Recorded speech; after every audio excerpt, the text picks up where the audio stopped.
নমস্কার। আশা করি ভগবানের কৃপায় আপনারা সবাই ভালো আছেন। আমি আজ আপনাদের সুন্দর একটি শ্লোক নিয়ে আমি আলোচনা করব। শ্রীমদ্ ভাগবত গীতার সাংখ্যযোগ ২য় অধ্যায়ের ২৭ নং শ্লোক। এখানে বলছেন, জাতস্য হি ধ্রুব মৃত্যু ধ্রুবম জন্ম মৃত্যুস্য চ তস্মাৎ অপরিহার্য অর্থে ন তম শোচিতুম অহর্ষি। এই শ্লোকটা আমরা একটু বাংলায় শুনি। যার জন্ম হয়েছে তার মৃত্যু অবশ্যম্ভাবী, এবং যার মৃত্যু হয়েছে তার জন্ম অবশ্যম্ভাবী। অতএব অপরিহার্য কর্তব্য সম্পাদন করবার সময় তোমার শোক করা উচিত নয়। আমি তো শোক সেদিনই করেছিলাম যেদিন আমি মাতৃগর্ভে ছিলাম। আমি তো দুঃখ যন্ত্রণা সেদিনই পেয়েছিলাম যেদিন আমি মাতৃগর্ভে ছিলাম। তাই আসুন আমরা জন্ম রহস্যটা একটু জানি। জন্মের সময়টা জীবাত্মার জন্য অত্যন্ত কষ্টকর। মাসের পর মাস মাতৃগর্ভে একটি অন্ধকারচ্ছন্ন ছোট্ট থলির ভিতর অসহ্য যন্ত্রণা নিয়ে দিন কাটাতে হয়েছে। আর গুনতে গুনতে একটি একটি করে আমরা দিন পার করতে থাকি। মায়ের পেটের অম্ল পাচক রস, এমনকি গর্ভাবস্থায় মা যদি অতিরিক্ত কোনো কিছু আহার করেন, সেটাও সেই শিশুর উপর তীব্র জ্বালা অনুভব করতে হয়। শিশু ওই ছোট্ট থলির পিঠ বাঁকা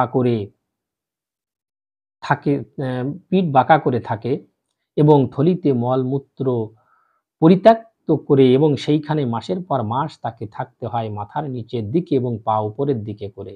তখন শিশুটি ভগবানের কাছে প্রার্থনা করে, হে কৃষ্ণ, হে গোবিন্দ, আমার শিক্ষা হয়েছে, আমি আর জড় জগতে থাকতে চাই না।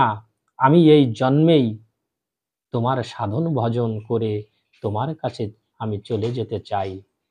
এটা আমরা বলেছিলাম জন্মের আগে, যখন সমস্ত কৃমি কীটগুলো আমাদের এই নরম শরীরটাকে টুকরে টুকরে খুঁচে খুঁচে ক্ষত বিক্ষত করত। সেই যন্ত্রণা থেকে বাঁচবার জন্য আমরা বারবার গোবিন্দের কাছে করজোড়ে আমরা কথা দিয়েছিলাম, হে গোবিন্দ, আমি এ জন্মে যেন তোমাকে যেন ভুলে না যাই।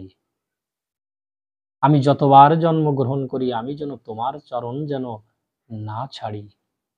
তাই বলছে, যখন শিশু ভূমিষ্ঠ হয় তখন এত যন্ত্রণা ভোগ করতে হয় যে তার পূর্বজন্মের সব স্মৃতি ভুলে যায়। যখনই এই মায়ের সংসারে সে আবর্তিত হয়, পূর্ব সেই দিনের কথা সে অনায়াসে ভুলে যায়, আর ভূমিষ্ঠ হয়ে মায়ার প্রভাবে পড়ে কৃষ্ণকে ভুলে যায়, জড় জাগতিক কর্ম করা শুরু করে।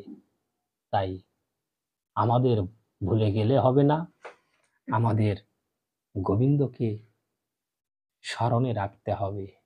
দেখুন, যে কাজ আমাদের করা উচিত আমরা সে কাজ করি না। যে কথা আমরা দিয়েছিলাম সেই কথা আমরা কিন্তু আজও রাখিনি। তাহলে আমাদের যাতনা হবে না কেন? আমাদের ত্রিতাপ যন্ত্রণায় ভোগ করতে হবে না কেন? আমাদের প্রত্যেককেই স্মরণ করিয়ে দেয় সেদিনের কথা, আমাদের মনে করিয়ে দেয় সেদিনের কথা। তারপরেও আমরা আমার গোবিন্দকে আমরা ভুলে যাই। তাই গীতাতে কত সুন্দর করে বলে যাচ্ছেন, বুঝিয়ে দিচ্ছেন, প্রতিজ্ঞা করছেন, কোনোভাবেই আমরা সেটা মেনে নেই না। তাহলে তো অবশ্যই আমাদের সেই জন্ম মৃত্যু চক্রে আবর্তিত হতে হবে। তাই আসুন আমরা সেদিন যেরকম কথা দিয়েছিলাম সেই কথাটা আজও আমাকে স্মরণ করিয়ে দিল, এবং আমরা যেন সেই কথা রাখতে পারি, এই বলেই আমি আজ আমার এই সংক্ষিপ্ত ছোট্ট আলোচনাটি শেষ করলাম। নমস্কার সকলকে।